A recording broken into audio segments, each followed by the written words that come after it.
Shalom, saudara seiman, dimanapun Anda berada pada pagi hari ini.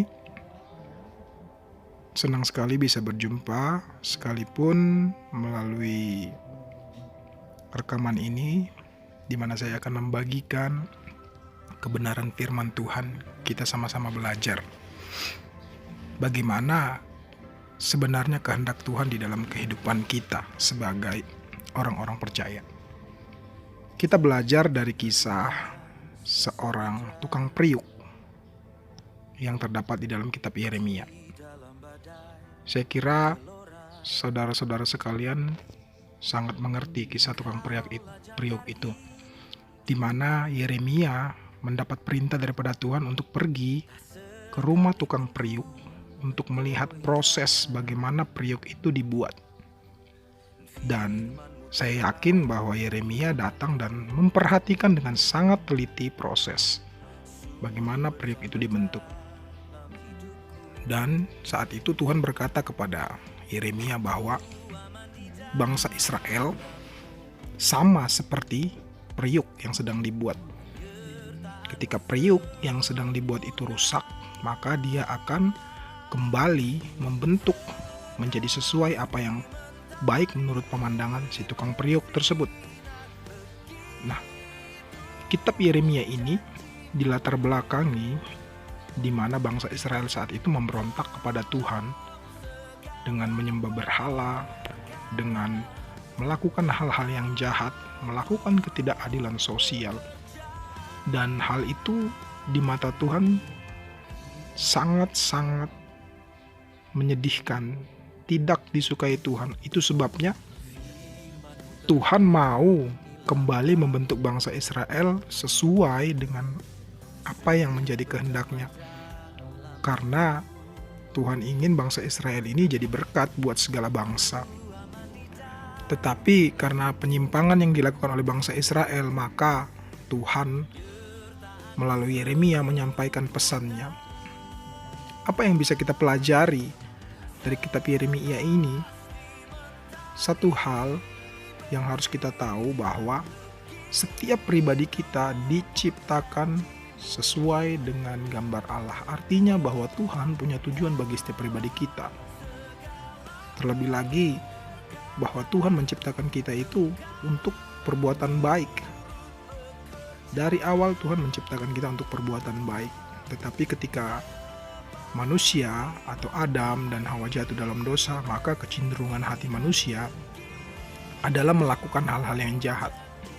Itu sebabnya untuk mengembalikan citra diri Allah di dalam diri manusia itu, maka Tuhan perlu membentuk ulang manusia supaya sesuai dengan kehendaknya. Nah, bangsa Israel mengalami hal yang seperti ini. Dia melakukan hal yang tidak berkenan, hal yang buruk, hal yang jahat, sehingga Tuhan melihat bahwa mereka tidak seperti apa yang dia inginkan, tidak seperti bentuk yang dia inginkan, sehingga harus mengalami pembentukan ulang. Saya bisa ilustrasikan apabila sebuah pabrik motor ingin mengeluarkan motor yang sudah dirancangnya dengan baik, tetapi ketika jadi motor ini tidak sesuai, ada hal yang tidak sesuai, ada bagian-bagian yang tidak sesuai dengan tujuan motor ini dibuat. Apa yang dilakukan oleh pabrik ini? Mereka akan menarik motor itu dan akan merombak ulang, menyesuaikan ulang dengan tujuan motor ini dibuat, supaya bentuk sesuai dengan tujuan yang diinginkan oleh pabrik ini. Demikian kehidupan kita, Tuhan membentuk kita dengan tujuannya. Tetapi ketika kita melenceng, menyimpang daripada tujuan Tuhan ini, Tuhan perlu melakukan sesuatu untuk membentuk kehidupan kita. Itu sebabnya Yeremia, Tuhan suruh untuk melihat proses ini agar dia menyampaikan kepada bangsa Israel bahwa mereka harus mengalami prosesnya Tuhan. Yang kita pelajari dari kitab Yeremia ini, yang pertama adalah di mana seorang tukang periuk ini adalah seseorang yang ahli. Yang harus kita tahu bahwa kita punya Tuhan yang ahli dalam membentuk kehidupan kita.